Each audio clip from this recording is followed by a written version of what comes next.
As we get closer to St. Patrick's Day, one thing you don't want to forget is the corned beef. Joining me now to talk more about this is Angie Horkin with Wisconsin Beef Council. Angie, thanks so much for being with us. Of course.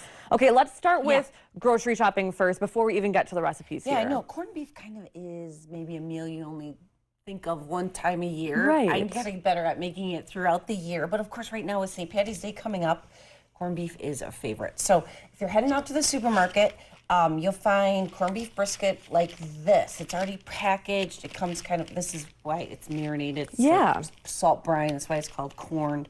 It's a corned beef brisket, but you might see two different cuts. There's a flat cut and a point cut. So I like buying the flat cuts. They tend to be larger, heavier, a little bit meatier. The point cuts, and they're more like rectangular shaped. Point cuts are kind of more like a triangle. They seem to be a little bit fattier, but people that buy points love it because of that reason, because then it's so juicy, so tender with that extra fat. So yeah, I like the flats, but it doesn't matter. Personal preference. Sometimes the points are a little bit less per pound too. Oh, okay. Yeah. So is there a certain strategy of cooking this the best way? Yes. So this needs to be tenderized. It needs some love. It's going to take a little bit of time. So St. Patty's Day is on a Tuesday. I would suggest the slow cooker. It's perfect in the slow cooker on low all day, and we have plenty of recipes telling you how to slow cook it. Otherwise, it needs to be braised. Oh, you know what? Electric pressure cooker, if you have one of those. Okay. Still will take a little bit of time. I think you said at 90 minutes on that meat stew setting, or you could braise it. So on the stovetop in a stock pot with liquid, like just some water, or you can put some beer in. This seasoning packet, all of our recipes call for that. Or you can braise it in the oven.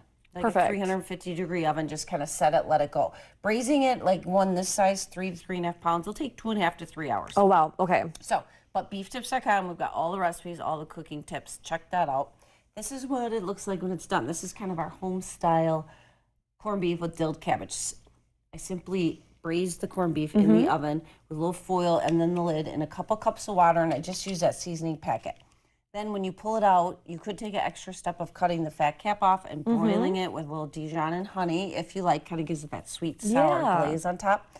And then about 30 minutes before it's done, I just steamed a head of cabbage after I wedged it. Then I've got butter, dill, and a little Dijon. Melted, yes, that we just drizzle over the cabbage. You can definitely do all those traditional Irish vegetables with the cabbage, so some potatoes, carrots, yellow onions would be perfect too. Now, let's say you have your meal, St. Patty's Day. Save some, we call them planned over, so you can make more meals or more appetizers, more snacks, more dips. I've got corned beef egg rolls.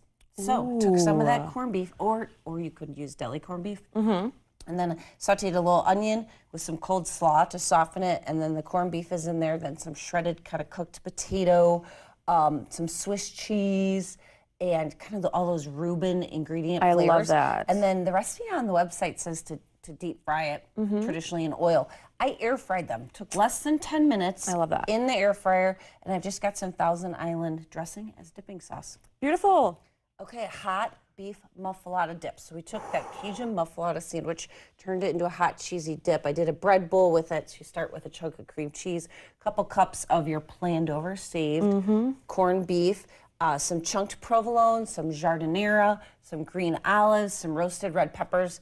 This is so flavorful, so delicious. It is amazing. And you know what? It's March Madness. We got a lot of basketball to watch maybe. This will be perfect for game day 2 after St. Patty's Day. I think you'd be the winner of the party then. Oh, definitely. This will be the first dip to go. A nice hot beefy cheese dip.